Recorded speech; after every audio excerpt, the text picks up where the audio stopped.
Welcome, everybody, to another episode of Strife's Sanctum podcast. My name is Citizen Strife, and we're talking about anime again. Because, of course, I am. I talk about it every couple weeks.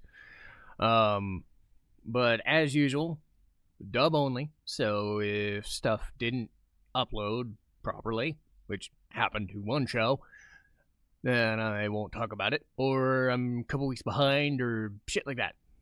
And I also like speculating things or talking about shows.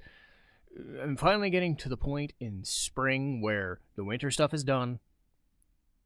All of the shows that I wanted to watch have been dubbed, so I know what I want, what I don't want. And again, this was another good season. Great season, actually.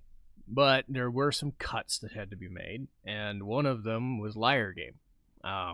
I wanted to like it, but I ended up realizing that it reminded me a lot of Classroom of the Elite and how its characters spoke and talked and how it was framed. And I was like, if I already know I like that show, I don't know if I want a second one that basically does the same thing, but kind of less interesting. And that's not to say Classroom of the Elite isn't without its own issues, because there are, and I'll mention them. Especially this far into the show, 4 seasons in. But, Liar Game, I like the first episode, but the main character is not really all that interesting. The con artist guy is not really that interesting. Her foil in the first episode, not really that interesting. And I'm just like, the dialogue was not interesting. So it died off. Another show that unfortunately had to hit the bricks was the beginning after the end, which I kept going, and when I was watching it, after having watched so much good stuff recently, I was like, this show kind of sucks. And I'm like, I don't really like you that much, so you kind of suck. I was like, if something had to die off just so I had a little bit more time to dive into everything else, those two kind of fit the bill.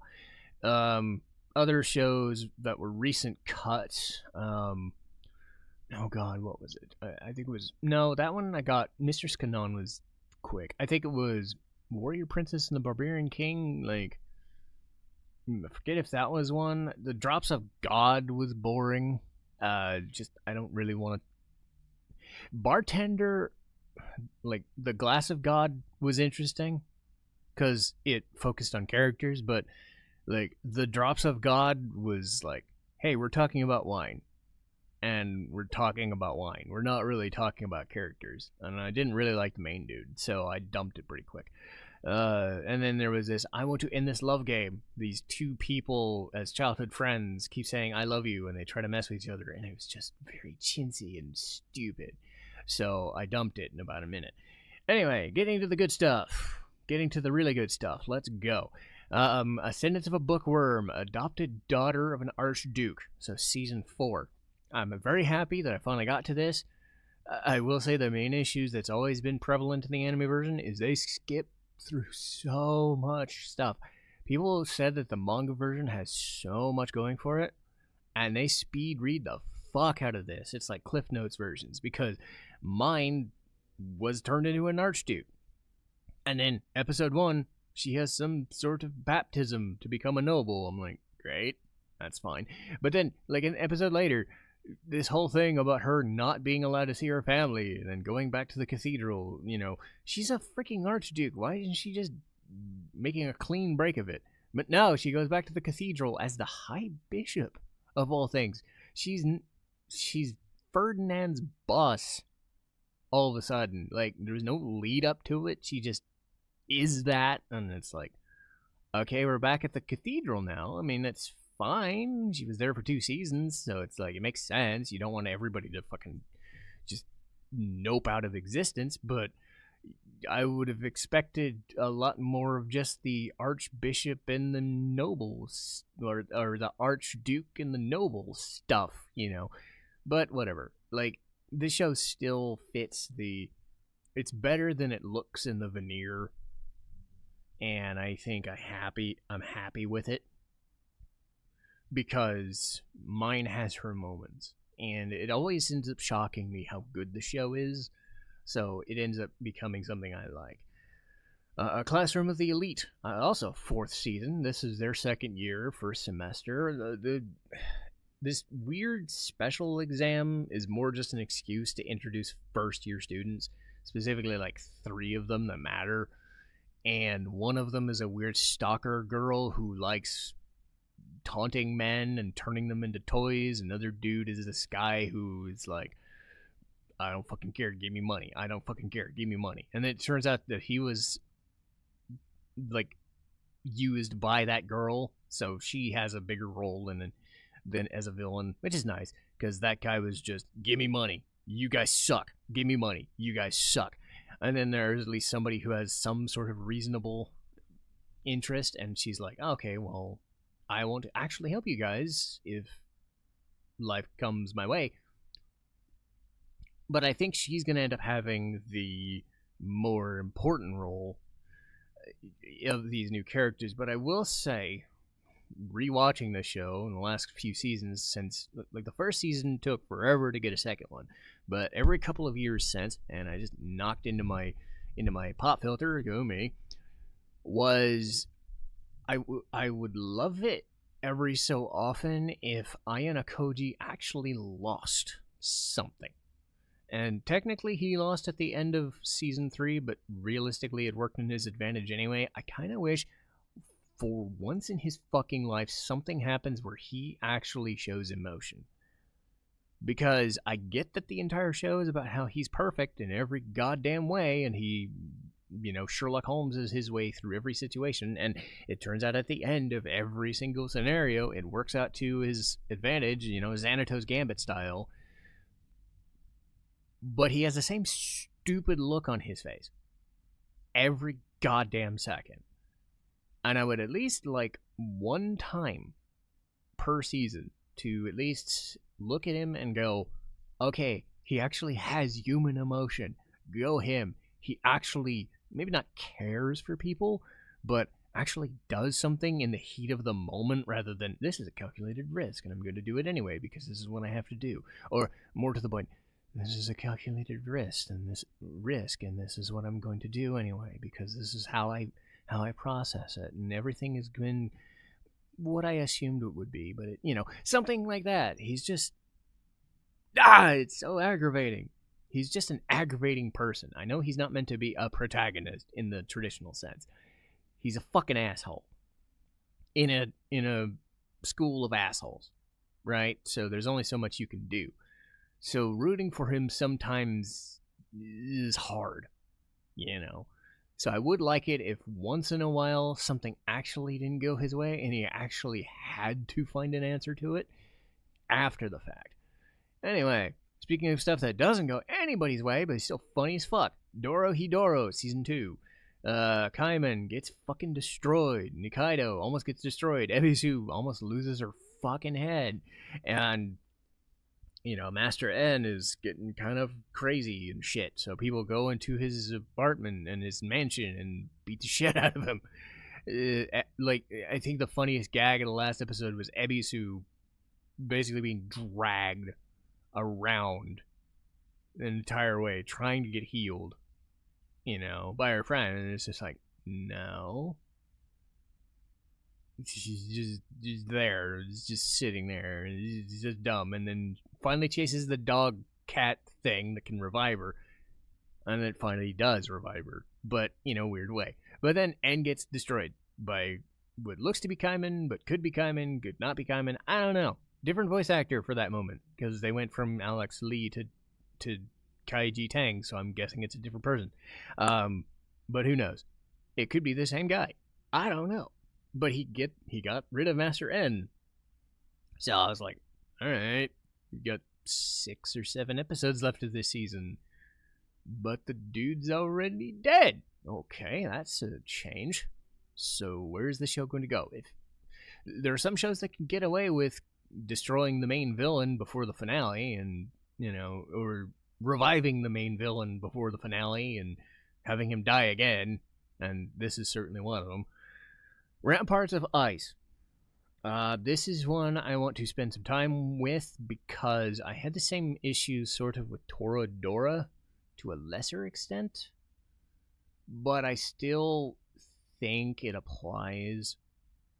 And I like Ramparts of Ice. So everything I'm going to say here is just incumbent on a personal, like, annoyance that's might be my thing and only my thing. So who knows?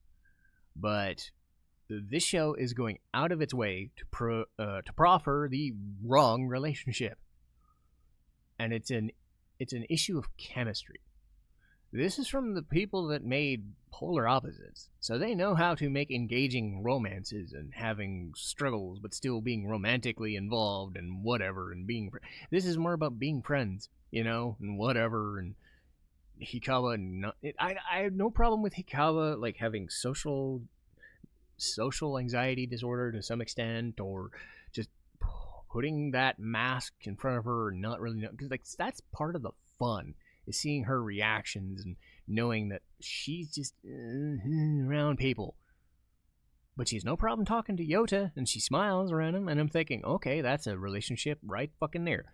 Instead, the last 3 or 4 episodes have been leading down the idea that Minato, this guy whose whole thing is, I take people out of nowhere who I don't know, and I don't talk to, but I open keys to their heart and let them talk and then become their friends and then maybe date them and then probably break up with them by accident. I heard it explained to me that he's a bit of an asshole by accident, and I don't think the show frames him as an antagonist, or at least intentionally wants him to be. They're framing him as a potential love interest, but I don't get it. I don't understand it. I'd understand it if he had some sort of chemistry with Hikawa as people. But my main issue, and this is something that goes way back to something like Squall and Renoa of Final Fantasy VIII of all things. They don't have chemistry. It builds. It builds in a stupid way, but it builds. So maybe at the end, it's like, okay, Squall eventually falls for Renoa after repeated attempts to the otherwise, but it's like, you don't really talk to each other? Why are you engaging? Why are you fighting? Like, that's my main issue here, is Hikawa is the shut-in. She will talk to people, like her friend Miki, who's the best character in the show.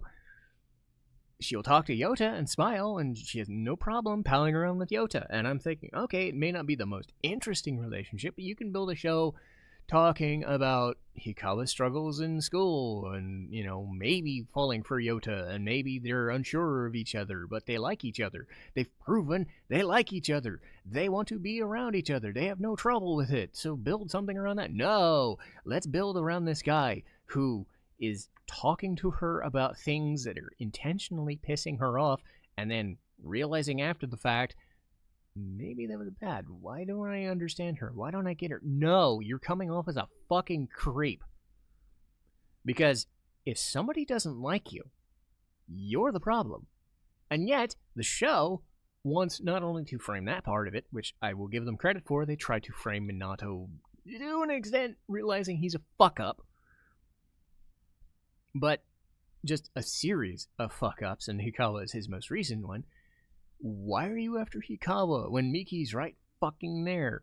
And a much easier, person, and maybe she even has the feelings for you anyway. So go after that. It makes it so much fucking easier. But then he says, maybe I don't like being around Hikawa. You think? You think, maybe?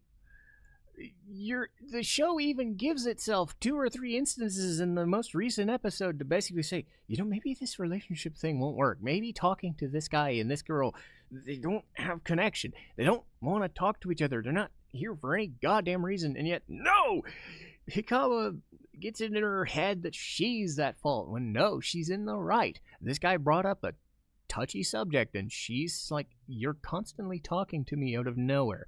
I don't like you. Go the fuck home. Go away. My friend is right fucking there. If you want to talk to her, that's great. Find another girlfriend. I don't fucking care. Let me be alone. That's not hard. It's normal conversation. It's normal, everyday concepts. If you don't like somebody, don't force it. This show forces it. And I think that's going to be the main crux of why this show doesn't fucking work, and it's probably not going to work for me. It has to jump through 50 fucking hoops for a relationship that doesn't work from start, from zero. When there's another 2 or 3 relationship ideas that you could start from like 20 or 30 that have a head start. No, these two have no chemistry. Stop it. You're forcing a narrative that shouldn't happen. All because Hikawa's a little strange and in her own head. From a creator who made it seem effortless to talk about 3 or 4 different relationships in polar opposites. A show that was fantastic. And doing it in a comedy way, but this one is trying to be serious and straight. And yet it doesn't have the awareness that if people don't like each other, like, it isn't even like a begrudging Toradora thing where it's like, these people don't like each other, but like, they're funny as fuck and they kind of know each other and they're just catty little bitches. Like Taiga's a fucking little bitch, but it works. But they hang around each other. They're part of the friend group. Even if I didn't want them to be together most of the time, it still made sense, But pushing people together that obviously don't work when your whole first character, your main character, is somebody who legitimately, her whole narrative structure is based around not letting people get close. So because you have this guy who's intentionally being a little bit of a shit because his whole thing is he can knock down any barrier and talk to any girl and get to know them and be like, whether he's doing it intentionally as a nice guy or in a creepy way, which I still think they're accidentally veering into creepy territory without realizing it, it's fucking stupid. If you don't like somebody, you don't have to talk to them. I don't talk to many people outside of work. I have like 3 friends, some of them online. One is my best friend, Lee. I talk to her a couple of times a week. Like, we get along. It's fine, If you know you like to talk to people, you will talk to them. If you know you hate talking to people, you can not talk to them. It's not hard. It's just stupid. And I think it's like the crux of the narrative is coming from the wrong place.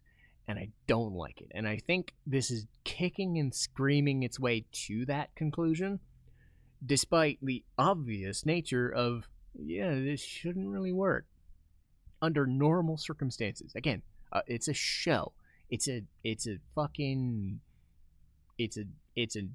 dramatic thing. It's a soap opera. I get that. Maybe opposites attract. Not always.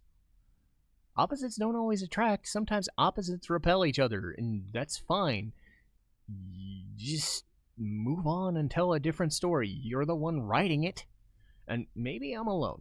But that's why I'm spending so much time on this. I think it's because I like the show, but it's going down a route that I think is fucking stupid from step one. It's a stupid route that's going to lead me to just hating it, which is annoying because I want to love the show.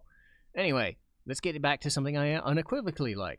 Agents of the Four Seasons. This has no problems finding romance narratives because they talk amongst each other and they already like each other, but they're getting shooty bang bang from agents that still haven't really explained who they are. Are they rogue agents? Are they other seasons? Like, why would random people, like, is this like the Sentence to be a Hero thing where they're called conspirators or coexisters, where they're just weirdos that think you guys are fucking suck and we're the real seasons now. We'll shoot your ass. I'm like, I don't really know who's shooting who and why saving who. Like, you would think that the seasons would just know each other, but no. Most recent episode is about the Agent of Summer and her sister, and I love this episode because you got to see a side of Sakura that was interesting. And I think Sakura geeking out over clothing and food and stuff was a side I didn't expect. And it made a really good show even dumber and greater by context because you get to have a geeky moment instead of really serious shit all the time. And you need that kind of levity. And I think the show is great. I mean, it's not the best show, which I'm saving for last because it's in that order. But hey, Agents of Four Seasons is really fucking good. It's my second favorite show of the season, and it's probably not gonna fail. Demons or Daemons of the Shadow Realm. This one's puttering a little bit, sputtering a little bit because it's lacking the crazy gut punch from the first episode, and it doesn't have the FMA like super serious, insane gut punch moment of emotional weight and shit. I think it's going for a more straight-laced shonen type of show, and I think its stakes will improve, and it's got some moments, but it is a definite change. Like, I loved how it started, but the last couple of episodes have been world building, and they've been pretty fucking slow. I really want, I want the two main leads, the brother and sister, to talk to each other, and hopefully I get it next episode. That's kind of what I want, because you have these multiple agencies. Speaking of Four Seasons, you have multiple agencies trying for the main dude, and he's just like, well, why am I special, and why are we fighting? Like, why are we different agents? What are we doing? It's just a lot of fighting for the sake of fighting, but it's more so that they're setting up the world of, like, I'm not used to this setting, and we've got these Daemons who are not used to the setting, so it's like sight gags and them commenting like, this is 500 years in the future. This is weird, Isn't this how weird? Like, fish out of water can work, but I think it's trying too hard to be comedic when it's not really that funny. So it does drag a bit, and hopefully, one of my coworkers said that it does world build quite a bit and will get better as the show goes on and starts speeding along, but it's taking its sweet ass time getting there, so it's a little bit less than what I would like. Kill Blue, haven't really had a chance to get to new stuff because the last episode wasn't dubbed, so I'm gonna have to wait on that. Marriagetoxin, this is number 3 on my list, behind Agents of Seasons, and, well, you can probably guess what the best show of the season is already. But Marriagetoxin is great.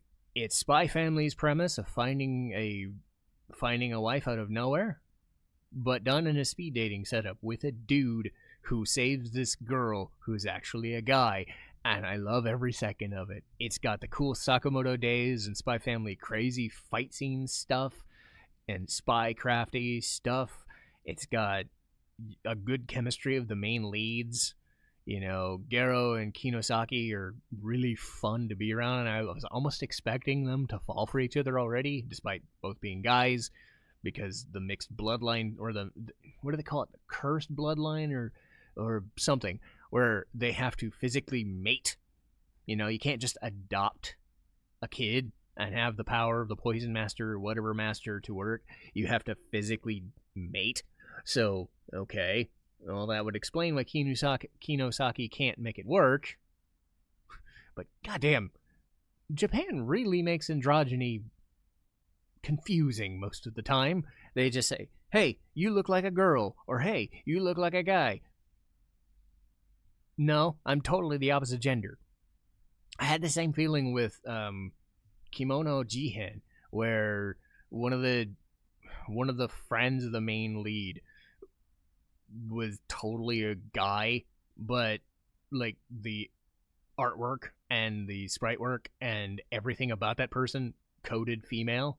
And I don't want to get into the gender politics and the whatnot, but it just even to this day, 30 years on, anime confuses me sometimes. It's like, you're too beautiful to be what you say you are. God damn it. So I'm trying to do it in a funny way, so apologies. But again, you see Kinosaki, you hear his voice, and you're just like, that's totally a woman. No, it is not. And I'm just like, damn it, you got me again. Everything in anime is too fucking beautiful. Anyway, Marriagetoxin is funny as hell. And I like the premise that even though Kinosaki and Garo can't mate, at least he's trying to get Garo to like figure out how dating works or figuring out how to deal with girls. And like the whole concept is like, let's find this woman who's stealing shit or suffering in a terrorism situation or a torture situation and fight them off and then date them? Question mark? Like, they play it for laughs. It's really fucking weird. I love it. That's where like the Sakamoto Days thing happens. Like these crazy masters do all these fighting things and it's fun, but you have the Spy Family context of I gotta get married because I said I would because my sister has her own relationship. And again, I do like how progressive it is because she's in a lesbian relationship, so you know Kinosaki being a guy makes total sense in this progressive world. Amazing where Japan went 10, 15 years later. Because, god damn it, if you heard me talk about how Catherine was portrayed 10, 15 years ago, good lord, things have changed. Anyway, let me shut up before I get in trouble. Watch Marriagetoxin. It's great. It's funny as hell. It's great. It's my number 3 show. Because Agents of 4 Seasons is my number 2 show. And number 1, as if anybody could need a guess, it's Witch Hat Atelier. Even with other shows hitting big, this show has the most going for it. And it's because, like, the more that Coco gets involved with Agat and the others, and Keyfree, it never stops finding ways to excite. Never stops finding ways to add to the stakes because she legitimately causes a problem. They're out going to shopping in this mage town and they're shopping for things and it's all hunky-dory, but she spots the dude who gave her the forbidden tome and she chases after him and her friends and colleagues chase after her and then they get stuck in the dragon's labyrinth and they have to find their way out of it. And they question her on it. They don't just say, oh, this sucks. No, they call her on it. They call her on her shit. And she has to deal with having screwed up. And honestly, she's the one who actually gets them out of the situation. I love how things in the episode build and make sense. Like the visual style, the music, the way all of the characters kind of fit their niches and do different things, and then the writing is very good. I'd say the closest approximation to the show is Frieren because it's very deadpan, but it's funny in the right kind of deadpan ways, and the visuals is a splendor, you know, which I think I was not prepared for because you don't really get those kinds of shows all that often. And when you have something this good this quickly, it's hard, you know, because the last show that I think hit me that quickly was Apothecary and Frieren. So it's rare when something just hits perfectly, all the right notes right away. It didn't take its time. I think something like Trigun took its time and built to being really good. Something like Death Parade took time to get good, you know. Witch Hat Atelier, Frieren, they didn't waste any time establishing their baseline, which is really fucking good. And, you know, I would say even Fullmetal Alchemist 2003 did the same kind of thing. You know, like, you dig into a show, you might find a better appreciation for it. But when you hit a show, Violet Evergarden, again, like, I'm all these examples of what are, like, it's hard for me to quantify, like, say it without quantifying it into a certain extent. Like, I have these are for Perfect Tens, Madoka Magica, Konosuba, Cowboy Bebop, Black Lagoon, whatever. They are my favorites because they're my favorites for one reason or another. But you hear the names, you kind of understand why. Then you have something like this where it's like, this probably will end up being in that tier along with those 10 or 15 shows, the rarefied air, given how much stuff I watch in this medium, this has the potential to join that. As much as I like Agents of Four Seasons, it has moments where it's as good as Witch Hat, but it's not always this engaging. And there's an energy about it. There's a sophistication. There's a class. It's just a good skill. There's a skill involved to making something this good, this much. And I hope that, 8 or 10 episodes later, however long this goes, it still has that same energy, because it's rare when you find a show that good, because it's the difference between an 8, which is really fun, but yeah, it might be fun for just me, or a 9 or a 10, which is like everybody thinks this show is great. And even if you're not one of those people, the majority of people hear the name and they go, yeah, it's fucking great. This is one of those where you don't question it. And it's rare that something like Witch Hat has hit that big that quickly. But anyway, before I keep talking and talking and talking, let's call it an episode. So, Mega Man 5. I've done the run-up for it. Now I just got to talk about it. Mega Man X5 after that. Apothecary. Breath of Fire 3, a re-review of that in a different way. And then In the Clear Moonlit Dusk, one of my favorite shows of the last season. So if Witch Hat Atelier is my favorite show of this season, I would say In the Clear Moonlit Dusk was one of the 2 favorites of the last season, so I want to give it its due on its own. Anyway, that'll do for today. I'm curious how this new microphone sounds, because I've been using it for a month, and I've been using it mostly for auditions, but I've been using it for YouTube, getting used to it, trying to find the perfect spot to talk from. So hopefully if people hear this and they can give feedback, it's like, okay, is there popping? Is there plosives? Am I too far away from the mic? Am I not close enough? Am I too close? I don't want to be up here talking like this all the time, right? Because then you get that, But I remember the first episode of Bloodstained I had with it, where I didn't have a pop filter, and you could really fucking tell, So I'm trying to find a happy medium, and this is a way to get used to that. Should I be further away? Should I sit back a bit?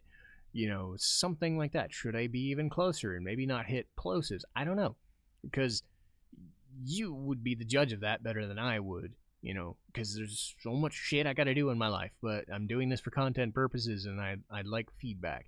Again, I had the RE20, the Electro Voice RE20 for so long, but this is a pure voice acting microphone, so it might be a totally different kind of situation. But I want to put it through its paces and get it, to the point where I like it, when I'm finding that right sweet spot, so I don't have to question whether it's a good sound or not. But anyway, this is the Austrian Audio OC18, if you're curious. But anyway, that's why it's been different for the last month, is because I've had this for a month going on right now. Anyway, hopefully it sounds good to everybody's ears, and I will see you next time. Citizen Strife, signing off.